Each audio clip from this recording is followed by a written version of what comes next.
हमारा cases complete हो गया था। अब हम चलते हैं इंट्रोपियन की तरफ। आप लोगों ने पढ़ा था ना कि ये हमारा आईलिड मार्जिन है, ठीक है, उसके ऊपर हमारी आई लैशेज़ आ जाती हैं। और केसेस में ऐसा हो रहा था कि जो आई लैशेज़ थी वो अंदर की तरफ इन्वर्ट कर रही थी, लेकिन जो इंट्रोपियन है इसके अंदर जो पूरा का पूरा हमारा आईलिड मार्जिन है ना, यही अंदर की तरफ इन्वर्ट कर जाएगा, ठीक है।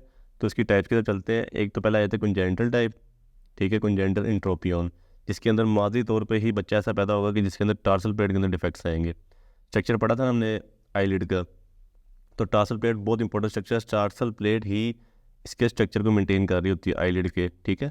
जो अंदर सारी टार्सल प्लेट होती है ना, वही इसकी एनाटॉमी को मेंटेन कर रही होती है कि आया कि कितना आईलिड ओपन रहना है, ठीक है, कितना क्लोज होना है, और किस हद तक इसमें कॉन्ट्रैक्शन आएगी, रिलैक्सेशन आएगी, सारा कुछ टार्सल प्लेट कंट्रोल कर रहे। तो कुछ स्मूथ मसल्स होते हैं जिसको हम, इनको दोनों को मिला के हम रिट्रैक्टर्स कहते हैं, आईलिड रिट्रैक्टर्स कहते हैं, ठीक है। कंजेंटल इंट्रोपियन में होता है कि जो हमारी टार्सल प्लेट है ना अंदर, उसके अंदर ही कोई डिफॉर्मिटी आ जाती है जिसकी वजह से वो अंदर की तरफ इन्वर्ट कर जाता है आईलिड मार्जिन जो है। तो दूसरी टाइप की तरफ चलते हैं, एक्वायर्ड। असल में जो एक्वायर्ड केसेज हैं, तो सबसे पहले आता है सिनाइल इन्वोलेंट इन्वोल्यूशनल केस कहते हैं इसे। तो ये सिनाइल से आपको पता चल रहा होगा कि एज रिलेटेड है, ठीक है, एज से रिलेटेड मतलब बूढ़े लोगों में होगा, जो बूढ़े लोग होंगे, और हमेशा ही ये जो लोअर आईलिड है ना उसको इन्वॉल्व करेगा, ठीक है। और ये मोस्ट कॉमन टाइप है इंट्रोपियन की। तो मैं आपको थोड़ा सा दिखा देता हूँ, डायग्राम से समझा देता हूँ कि दिखने में कैसा लगेगा आपको। अब ये देखो, बिल्कुल मोटा मोटा नज़र आ रहा होगा आपको आईलिड पीछे से। नॉर्मली ऐसा नहीं होता, बिल्कुल प्लेन सीधा देखने में नज़र आता होता है, लेकिन यह मोटा मोटा नज़र आ रहा है, ठीक है। और आपको नज़र आ रहा होगा कि ये सारी जो हेयर अंदर जाके अपने आई बॉल पे लग रहे हैं, और आपको कंजक्टिवा भी रेड रेड नज़र आ रहा है, ठीक है। और यहाँ पे कॉर्निया डिफेक्ट्स भी नज़र आएंगे। कोज समझ लेते हैं कि ये सिनाइल पोल्यूशन जो लिखा हुआ है ये हो क्यों रहा है, कैसे हो रहा है, क्या इसकी कोजेज हैं, ठीक है।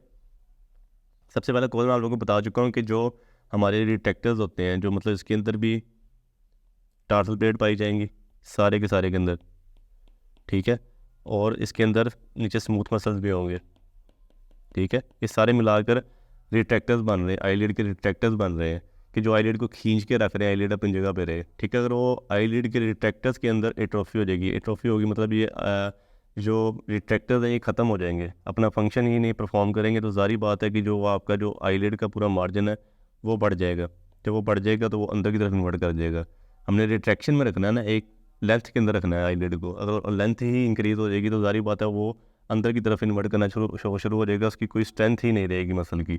तो ये केसेस देखने को मिलेंगे। इसका कोजेज में ये आता है कि जब इन्होंने अपनी एट्रोफी होगी, इन रिट्रैक्टर्स की एट्रोफी होगी, तो ये हमारा जो रेडिश पार्ट है ना, ये वाला, इसको हम कहते हैं प्री टार्सल पार्ट, और ये नीचे वाला है प्रीसेप्टल पार्ट। ये प्रीसेप्टल पार्ट प्री टार्सल पार्ट के ऊपर ओवर राइड कर जाएगा, मतलब ये बाहर वाला जो हिस्सा है, जो नीचे वाला हिस्सा है, अंदर की तरफ मुड़ जाएगा दूसरे वाले पार्ट के ऊपर। जब वो दूसरे वाले पार्ट के ऊपर चढ़ जाएगा, वो अंदर वाला जो पार्ट है वो सारी बात अंदर की तरफ गिरना शुरू हो जाएगा, अंदर की तरफ मुड़ जाएगा। जब अंदर की तरफ मुड़ जाएगा साथ वो हेयर्स को भी ले लेगा अंदर। तो टिकेसिस और इंट्रोपियन दोनों का केस मान जाएगा कि अंदर की तरफ वो मुड़ा हुआ आ गया होगा, प्रीटार्सल पार्ट और रहता है प्रीसेप्टल पार्ट, ठीक है। तो ये ऑर्बिकुलर सर्कुलर मसल के ही मसला है, ठीक है। एट्रोफी आएगी किसके अंदर, टार्सल मसल जो मैंने बताया है, जो टार्सल प्लेट पड़ी हुई है, मैंने फिब्रस लेयर है जो कि आईलिड के स्ट्रक्चर के अंदर पड़ी है, बाकी जो रिट्रैक्टर स्मूथ मसल्स हैं उनकी एट्रोफी होगी। तो ये tarsal part preseptal part pre tarsal part के ऊपर ओवरलैप कर जाएगा ऑर्बिकुलर सर्कुलर मसल का, इसकी वजह से इंट्रोपियन हो जाएगा। इसका कोज ये था। अब हम चलते हैं सिकाट्रिशियल इंट्रोपियन की तरफ। सिकाट्रिशियल का मतलब होता है कि स्कारिंग, इसके अंदर स्कारिंग का केस आएगा, ठीक है। उसके अंदर स्कारिंग नहीं हो रही, उसके अंदर एट्रोफी हो रही थी जो कि हमारे रिट्रैक्टर्स हैं आईलिड के, ठीक है। तो स्कारिंग किस वजह से हो रही होगी, स्कारिंग जारी बात है कोई इन्फेक्शन होगा या कोई मसला मसाइल आएगा तो फिर ही स्कारिंग होगी। ये भी कॉमन टाइप है लेकिन अपर आईलिड के अंदर आती है। और आप लोग मैंने पढ़ाया था कि जो कंजक्टिवा बेसिकली आगे जाके पढ़ाएंगे। अभी हमारा जो पूरा का पूरा आई है ना, इसके ऊपर भी एक लेयर होती है कंजक्टिवा की, ट्रांसपेरेंट लेयर है जो कि हमें नज़र नहीं आ रही, और इसके ऊपर जो हमारा पूरा आईलिड आ रहा है, ठीक है। आईलिड की जो नीचे वाली लेयर होगी ना सबसे, वो भी कंजक्टिवा की होगी। तो कंजक्टिवा बेसिकली ऐसे पहले आई के ऊपर आ रहा होता है, फिर उसके बाद आईलिड के नीचे वाली लेयर के ऊपर भी आ रहा होता है। ये कंजक्टिवा सारा का सारा हमारा, ठीक है। अगर किसी वजह से स्कारिंग हो जाए पल्पेब्रल कंजक्टिवा की, मतलब ये वाला कंजक्टिवा ना, इसको हम पल्पेब्रल कंजक्टिवा कहते हैं, दूसरा वाला आई का कंजक्टिवा। अगर ये वाला कंजक्टिवा जो ये वाला बाहर वाला, इसकी किसी की वजह से स्कारिंग हो जाए। उसके रीज़न मैं कोशिश बताऊंगा आप लोगों को। अगर इसकी स्कारिंग हो जाती है तो ये अंदर की तरफ इन्वर्ट कर देगा आईलिड मार्जिन्स को लेके। आपको पता होगा कि कहीं पे भी बॉडी पे स्कारिंग हो, कहीं पे आपको ज़ख्म हुआ है ना, अक्सर औकात बॉडी पे बड़ा ज़ख्म हो जाए तो उसके अंदर स्कारिंग आ जाती है, ठीक है। फाइबर से आगे उसको उस ज़ख्म को ख़त्म करते हैं। अगर स्कारिंग हो जाए तो आप अक्सर औकात देखोगे कि वो एरिया कम हो जाता है, बाकी मसल को भी अंदर की तरफ खींच रहा होता है अपनी तरफ, जहाँ पे स्कारिंग हो जाती है, मतलब इतना टाइट रिटेक्शन डालता है वहाँ पे स्कारिंग। ऐसे ही अगर आईलिड के नीचे वाली, सबसे नीचे वाली लेयर पे स्कारिंग हो जाएगी तो सारी बात है वो सारे मसल को लेके अंदर की तरफ मुड़ेगा। जब अंदर की तरफ मुड़ेगा तो एंड्स को भी, आईलिड के एंड को भी अंदर की तरफ मोड़ देगा, तो जो कि एंट्रोपियन के केस की तरफ चले जाएगा। स्कारिंग के केसेस कहाँ कहाँ पे आ सकते हैं कंजक्टिवाइटिस पे? एक तो ट्रैकोमा का केस आ जाएगा, ट्रैकोमा हम पढ़ेंगे जब हम जाएंगे कंजक्टिवा के टॉपिक पे, जो कि एक ट्रैकोमाइटिस का क्लेमाइडिया बैक्टीरिया इन्फेक्शन करता है, उसकी वजह से हो रहा होता है। फिर एक होता है स्टीवन जॉनसन सिंड्रोम, जो कि एक ऑटो इम्यून डिसऑर्डर है जिसके अंदर हमारे रैशेज़ बनते हैं बॉडी पे, किसी मेडिसिन से एलर्जी हुई, बाद में रैशेज़ वगैरह बने, रैश बनेंगे, रैश बाद में वो सारी बात स्कारिंग आके उनको ख़त्म करेगा रैशेज़ को, जब वो रिजॉल्व हो जाएंगे। स्कारिंग होगी तो वो केस इस तरफ चला जाएगा। ये रैशेज़ कहाँ पे बन रहे हैं? इस वाले कंजक्टिवा पे बन रहे हैं, जिसको हम पल्पेब्रल कंजक्टिवा कहते हैं। फिर ओकुलर सिकाट्रिशियल पंपिगॉइड हो सकता है, सिकाट्रिशियल पंपिगॉइड, ये भी ऑटोइम्यून डिसऑर्डर है कंजक्टिवाइटिस का, कंजक्टिवा का ही है। फिर और किसी देखने को मिल सकते हैं कि कोई केमिकल गिर गया है, बर्न इंजरी हो गई है। जब बर्निंग होगी, केमिकल गिरेगा तो उसको ख़त्म करने के लिए जब उसको रिजॉल्व करना है बॉडी ने, तो वहाँ पे स्कारिंग होगी। और फिर ऐसे ही कोई लेसिरेटिंग इंजरी हो जाए, लेसिरेटिंग इंजरी मतलब कट वगैरह बज गया, कोई चाकू बज गया, या फिर कोई एक्सीडेंट ऐसा होगा जहाँ पे कट आएगा, जब कट आएगा तो कट को ख़त्म करने के लिए हमारी स्कारिंग होगी। वहाँ स्कारिंग होगी तो एरिया कम हो जाएगा, आईलिड ऑटोमेटिकली अंदर की तरफ मूव कर जाएगा। तो ये भी सिकाट्रिशियल एंट्रोपियन के कॉजेज हैं सारे, ठीक है, जो स्कारिंग से रिलेटेड है। उसमें एट्रोफी थी, इसमें स्कारिंग आ गई। फिर हम स्पास्टिक एंट्रोपिंग चल रहे हैं। स्पास्टिक का मतलब है कि स्पास्टिसिटी आ गई, किसी चीज़ के अंदर अकड़ आ गई है। ये मोस्टली मसल्स के लिए वर्ड यूज़ किया जाता है, स्पास्टिसिटी आ गई। तो इस केस में ये होगा कि आप लोगों को मैं ऊपर पढ़ा चुका हूँ ये वाला मसल, जो कि आईलिड के सारा गिरद है, सॉरी ये इतना ही मसल, ये इसको ऑर्बिकुलर सोकुलर मसल कह रहे हैं, ठीक है। अगर इस मसल के अंदर स्पास्टिसिटी आ जाए, मतलब ये मसल कॉन्ट्रैक्ट हो जाए, जब ये कॉन्ट्रैक्ट होगा इसका एरिया कम हो जाएगा। जब एरिया किसी भी चीज़ का कम होगा, अगर मतलब आपके पास कोई प्लास्टिक की प्लेट है, इतनी प्लेट थी, आपने उसको सेंटर में से जला दिया, उसका एरिया कम कर दिया, तो सारी बात है उसको टर्न आ जाएगा, वैसे मुड़ जाएगी। ऐसे ही होता है कि जब स्पास्टिसिटी आएगी वो मसल खुद ब खुद लेके जो एंड है ना, जो फ्री एंड है आईलिड के, उसको अंदर की तरफ मोड़ देगा।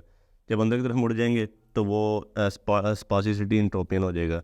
जो हमारा ऑर्बिकुलर मसल है वो अंदर की तरफ मुड़ रहा है। वो क्यों मुड़ रहा है, कि क्यों, क्या ज़रूरत पड़ेगी है, क्यों ऐसे मुड़ रहा है? एक तो मैंने आप लोगों को बताया था कि हमारे जो रिट्रैक्टर्स हैं, जो लोअर आईलिड रिट्रैक्टर्स हैं, इसमें आ जाता है हमारा टार्सल प्लेट आ जाती है और कुछ स्मूथ मसल्स आ जाते हैं। अगर वो उनकी एट्रोफी हो जाती है, हमें पता नहीं चलता, उस स्पास्टिसिटी मेंटेन नहीं रहती, मसल ज़्यादा कॉन्ट्रैक्ट कर देते हैं। मसल को कॉन्ट्रैक्शन को रोकने के लिए हमारे रिट्रैक्टर्स आए के अंदर, रिट्रैक्टर्स का फंक्शन है कि आईलिड की एनाटॉमी को मेंटेन करना है, ठीक है। और वो आईलिड की एनाटॉमी मेंटेन नहीं हो रही तो ये डिफेक्ट आ जाएगा। दूसरा इसके साथ ये होगा कि क्रोनिक कंजक्टिवाइटिस हो सकता है, केराटिटिस हो सकता है, ओकुलर सर्जरी वगैरह हुई हुई है, तो उन केसेस में भी ऐसी चीज़ें देखने को मिलेगी। क्यों देखने को मिलेंगी? क्योंकि जो इन्फ्लेमेशन होती है ना, वो मसल की इरिटेशन करती है। जब कोई मसल इतना ज़्यादा इरिटेट हो जाता है तो वो फिर अपना स्पास्टिसिटी भी चल जाता है, अनरिकॉग्नाइज इतनी ज़्यादा स्पास्टिसिटी होती है, इसको खुद भी पता नहीं चलता मसल को, ठीक है। क्योंकि नर्व्स एंडिंग जो है ना वो डिस्टर्ब हो जाती है। नर्व्स एंडिंग डिस्टर्ब होंगी तो वो रिटेक्शन की तरफ चले जाएंगे। वो समझे कि शायद हमें कोई फंक्शन परफॉर्म करना, लेकिन वहाँ पर कोई फंक्शन परफॉर्म करना नहीं होता, तो स्पास्टिसिटी की तरफ चल जाता है। क्योंकि क्रोनिक कंजक्टिवाइटिस हो गया, केराटिटिस हो गया, सारी इन्फॉर्मेशन है। कोई सर्जरी ऐसी की है कि जो अच्छी सर्जरी नहीं गई, तो वो भी इरिटेशन कर सकती है नर्व्स एंडिंग्स की, जिसकी वजह से हमारा ऑर्बिकुलर सर्कुलर मसल कॉन्ट्रैक्ट कर देगा, एक्सेसिवली कॉन्ट्रैक्ट कर देगा, और हमारे जो आईलिड है ना वो अंदर की तरफ मूव कर जाएंगे, जो कि एंट्रोपियन की कंडीशन हो जाएगी। फिर हम चल साइंस है, वो सब केस सेम है, क्योंकि एक ही चीज़ आनी है कि हेयर्स जाके हमारी आई बॉल पे लगने। आई बॉल पे हेयर्स लगेंगे तो सबसे पहले हमें फ़ौरन बॉडी सेंसेशन होगी कि शायद कोई मिट्टी वगैरह चलेगी, क्या हो गया, लैक्रिमेशन, आंखों में से पानी निकलना शुरू हो जाएगा, ज़्यादा लाइट से डर लगेगा। फिर पंक्टेड एपिथेलियल डिफेक्ट्स आने शुरू हो जाएंगे, जो सामने हमारा आई बॉल है ना, ये वाला, ठीक है, कॉर्निया है, कॉर्निया को आई जाके लग रहे हैं, हेयर्स लग रहे हैं, तो उसको, उसकी जो प्रोटेक्टिव लेयर उसको डिस्टर्ब करेंगे, टीयर फिल्म को डिस्टर्ब करेंगे। प्रोटेक्टिव लेयर डिस्टर्ब होगी तो सेकेंडरी इन्फेक्शन होने के खदशात होंगे, ठीक है। सेकेंडरी इन्फेक्शन होगा तो फिर वो आपका केस उसके चल जाएगा अल्सरेशन की तरफ, ठीक है। तो ऐसे ही कॉर्नियल अल्सरेशन देखने को मिलेंगे, कॉर्नियल सेकेंडरी इन्फेक्शन देखने को मिलेंगे, कंजक्टिवा रेड होगा, मैं आपको ऑलरेडी बता चुका हूँ, क्योंकि सिर्फ हेयर्स जाके हमारी आंखों में लग रहे हैं। कोई चीज़ लगेगी तो वो अपना रिजल्ट लेकर ही आएगी। तो ये सारा सिम्टम्स है, ये साइंस है। इसके बाद ट्रीटमेंट चलते हैं। ट्रीटमेंट सबका अलग अलग है। सिनाइल इंट्रोपिंग चल जाते हैं, मोस्टली सर्जिकल ट्रीटमेंट्स होते हैं इनके, ठीक है। इंट्रोपिंग चल जाते हैं। हमने क्या करना है कि अब जो मसल अंदर की तरफ मुड़ गया हुआ है, ठीक है, अब देखो जो आईलिड है वो अंदर की तरफ मुड़ गया हुआ है, उसको हमने किसी तरह बाहर की तरफ लाना है कि बाहर की तरफ निकले, जहाँ इन्वायरमेंट को फेस करे, और जो हेयर है वो बाहर की तरफ निकले। तो कैसे होगा? सब में हो रहा है कि मसल की लेंथ बढ़ रही है, ठीक है। जो हमारा आईलिड है उसकी लेंथ बढ़ रही है, जिसकी वजह से वो कंट्रैक्शन की तरफ चले जाता है, अंदर की तरफ मुड़ जाता है। तो हमने इस लेंथ को शॉर्टन करना है। लेंथ को शॉर्टन करने का क्या केस होगा? ये वर्टिकल लेंथ है, ये हमारी आईलिड की वर्टिकल लेंथ दिखा रहा हूँ आप लोगों को, ठीक है। हमने ये करना है कि जो हॉरिजॉन्टल कट्स देने हैं इसके अंदर, आईलिड के अंदर हॉरिजॉन्टल कट दे के बीच में से हमने टार्सल प्लेट थोड़ी सी निकाल लेनी, थोड़ा सा मसल निकाल लेना है। बाद में इवर्टिंग सूचर देने हैं, उल्टे बाहर की तरफ सूचर देने हैं, ताकि आई बाहर को निकले। जो अंदर की तरफ एंड मुड़ा हुआ है ना, वो बाहर को निकले। जब सूचर ही हम उल्टे देंगे, बाहर की तरफ सूचर देंगे, मसल को बाहर की तरफ खींचेंगे, तो वो खुद ब खुद ही जो हमारा आईलिड है मूव करके बाहर को आ जाएगा। तो 20 प्रोसीजर में ऐसे होगा कि हम सिर्फ एक हॉरिजॉन्टल कट देंगे आई के अंदर, ये आईलिड है हमारा पूरा, हॉरिजॉन्टल कट देंगे इसके अंदर, और इसकी सुचरिंग बाहर की तरफ कर देंगे। बीच में थोड़ा मटेरियल निकाल के, टार्सल प्लेट निकाल के, लेंथ छोटी करके बाहर की तरफ सुचर देंगे, तो खुद ब खुद ही जो एंडिंग्स है ना, जो हमारे टार्सल प्लेट के मार्जिन है, वो बाहर की तरफ मूव कर जाएगा। ये होगा 20 प्रोसीजर। फिर फोक्स प्रोसीजर होता है कि ये अक्सर लड़कियाँ करवाती हैं बादामी आइज़ बनवाने के लिए, जिनकी आंखें गोल होती हैं और वो चाहती हैं कि हमारी आंखें ऐसी दिखें कि थोड़ी सी कॉर्नर्स दोनों तरफ से खींचे हों, तो वो ऐसी आइज़ बनवाती हैं। तो ये प्रोसीजर फॉक्स प्रोसीजर होता है, लेकिन ये इस चीज़ के लिए भी यूज़ किया जा सकता है, इंट्रोपियम के लिए, जिसमें आई के नीचे कट देते हैं, ठीक है, और ऐसे कट स्किन की तरफ देते हैं, यहाँ पे कानों की तरफ, ठीक है। ये कान हमारे यहाँ पे होंगे, यहाँ पे ऐसा कट देते हैं। फिर बाद में उसकी सुचरिंग इस तरह से करते हैं कि ये सारा का सारा जो एरिया ना, ये बाहर की तरफ खींचा जाए, ठीक है। तो ये फोक्स आई हो जाती है, या ये एरिया भी खींच देते हैं ताकि दोनों एंड, जो आई के दोनों एंड हैं वो खींचे जाए, और ये नीचे से इंट्रोपियन होकर आईज भी बाहर की तरफ मुड़ जाए, जो इंट्रोपियन है वो बाहर की तरफ एक्ट्रोपियन बन जाए। तो ये फोक्स प्रोसीजर होता है। मॉडिफाइड व्हीलर्स प्रोसीजर है, जिसमें ना हम आईज़ के नीचे, अभी आई है ना, इसके नीचे कट देंगे पहले, ठीक है। कट दे के जब तक हम टार्सल प्लेट तक नहीं पहुँचे, तब तक हमने वो सारी कटिंग करते हैं जो उनसे सामने मसल्स आएंगे। टार्सल प्लेट आएगी, टार्सल प्लेट में से हमने एक ट्राइंगुलर एरिया काट के टार्सल प्लेट का बाहर निकाल लेना है। बाद में उसकी जो एंड है, दोनों टार्सल प्लेट के एंड से जोड़ देने हैं, सुचरिंग कर देनी है। जारी बात है, जब टार्सल प्लेट का हम एरिया निकाल देंगे तो वो लेंथ छोटी हो जाएगी, और वो टार्सल प्लेट अपनी दोबारा से लेंथ के अंदर आ जाएगा, मतलब शॉर्टन लेंथ के अंदर आ जाएगा। पहले रिलैक्स हो गया, बड़ी लेंथ में चला गया हुआ था, अब शॉर्टन लेंथ हो जाएगा। जब वो टार्सल प्लेट खींची जाएगी, तो जो इसकी एंड है खुद ब खुद ही बाहर की तरफ मूव कर जाएंगे, जो आईलिड के मार्जिन से, ठीक है। जिसमें टार्सल प्लेट निकालनी है, बाद में जो बाहर वाले मसल है सारे सूचर कर देने हैं। टार्सल प्लेट को सूचर कर देना है, टार्सल प्लेट का पहले एक ट्राइंगल एरिया निकाल के, इसको हम कहेंगे मॉडिफाइड व्हीलर्स प्रोसीजर। फिर आते हैं सिकाट्रिशियल इंट्रोपिंग के अंदर। सिकाट्रिशियल से ज़्यादा रखना, सिकाट्रिशियल में स्कारिंग हो रही थी, तो स्कारिंग का केस है तो बड़ा डिफरेंट सा केस होगा, उसको हम रिजॉल्व भी नहीं कर सकते। स्कारिंग हो जाए एक दफ़ा बॉडी में, तो हम इसको रिजॉल्व कभी भी नहीं कर सकते अनटिल अनलेस कि हम उसको दोबारा कट देते हैं, कि हम फिर अपने तरीके से उसको रिजॉल्व करना चाहें। तो इसमें पहले आता है टार्सल हिंज प्रोसीजर आ जाता है, जो मैं आप लोगों को ऊपर भी पढ़ा के आ चुका हूँ, कि पहले कट देना है हॉरिजॉन्टल टार्सल हिंज प्रोसीजर। आई के अंदर ये आईलिड है, उसके अंदर हॉरिजॉन्टल कट दी है, टार्सल प्लेट के तक पहुंच गई। और टार्सल प्लेट जब आपको नज़र आ गई, टार्सल प्लेट को इवर्टिंग सूचर दे देने, टार्सल प्लेट में कट दे के इवर्टिंग सूचर बाहर की तरफ, ताकि उसकी खिंचाव है और वो आईलिड को बाहर की तरफ लेके मूव कर जाए, फेसिंग टू द इन्वायरमेंट, ठीक है। उसके बाद स्फेयर केसेस आ जाएंगे। स्फेयर केसेस का हम कुछ कर ही नहीं सकते, मैं आपको ऑलरेडी बता चुका हूँ, स्कारिंग हो जाए तो हम कुछ भी नहीं कर सकते। स्फेयर केसेस अब बहुत ज़्यादा स्कारिंग हुई है, बहुत ज़्यादा कॉन्ट्रैक्शन है, अंदर की तरफ आईलिड मुड़ गया हुआ है। तो अब हम क्या करेंगे कि जो अंदर वाली आपको मैंने पढ़ाई है पल्पेबुलर कंजक्टिवा, पल्पेबुलर कंजक्टिवा, जो कि कंजक्टिवा हमारे आईलिड को अंदर से फेस कर रहा है, एक आई बॉल को कर रहा है, ये आई बॉल को कर रहा है, और ये हमारे आईलिड को कर रहा है, ठीक है। ये वाला जो सारा होगा ना कंजक्टिवा, इसको हम रिमूव करके, ये म्यूकस मेम्ब्रेन नहीं होते, एक तरह की ट्रांसपेरेंट मेम्ब्रेन है, तो कहीं से हमारी बॉडी से म्यूकस मेम्ब्रेन लेके तो उसकी ग्राफ्टिंग करेंगे, वहाँ से उठा के म्यूकस मेम्ब्रेन, फिर उसकी ग्राफ्टिंग यहाँ पे करेंगे, क्योंकि अब उसका कोई और हल है तो नहीं है, सर्जिकल हल है ही नहीं है, तो ग्राफ्टिंग ही इसका आखिरी सोल्यूशन होगा स्फेयर केसेस के अंदर। फिर स्पास्टिक इंट्रोपिंग चल रहे हैं, स्पास्टिसिटी है। तो सबसे पहले तो हमने इसके जो कॉजेज हैं, जो कंजक्टिवाइटिस है, केराटिटिस हो गया, जो कि नर्व की इरिटेशन कर रहे हैं, सबसे पहले उनको रिजॉल्व करना है। जब उनको रिजॉल्व करेंगे, अगर आई खुद ब खुद सही हो जाए तो ठीक है, वरना फिर हम दूसरे प्रोसीजर चलेंगे। पहला आ जाता है टेपिंग आ जाता है, मतलब जैसे मिस्टर बीन अपनी आइज़ पे टेपिंग लगा देता है, नीचे भी आईलिड पे टेप लगा के बाद में फेस पे टेप लगा दो, कोई एडहेसिव टेप बहुत अच्छी चिपकने वाली आंखों को खोलने के लिए। मतलब जब वो उसको हम आईलिड को खींच देंगे, वो खुद ब खुद इन्वर्ट होकर बाहर आ जाएगा। कोई टेपिंग यूज़ कर लो या कोई आईलिड इवर्टिंग सूचर यूज़ कर लो, आईलिड इवर्टिंग सूचर्स, ठीक है, जो मैं ऑलरेडी आप लोगों को पढ़ा चुका हूँ काफ़ी दफ़ा, जो कि हम ये सूचर दे रहे थे। ठीक है, इवर्टिंग सूचर दे दो या फिर बोटॉक्स की इंजेक्शन दो, जो कि आजकल मोस्टली लेडीज़ यंग दिखने के लिए लगवाती हैं या वेडिंग को पैरालाइज करने के लिए। अब आपको पता है जो फेशियल नर्व है, सेवंथ नर्व है हमारी, वो सप्लाई कर रही है हमारे ऑर्बिकुलर सोकुलाई मसल को। जो इस पार्ट को फेशियल नर्व सप्लाई कर रही होगी ना, उसके जो नर्व एंडिंग है ना, वहाँ पे हमने वो इंजेक्शन दे देना बोटॉक्स का, वो पैरालाइज हो जाएगा।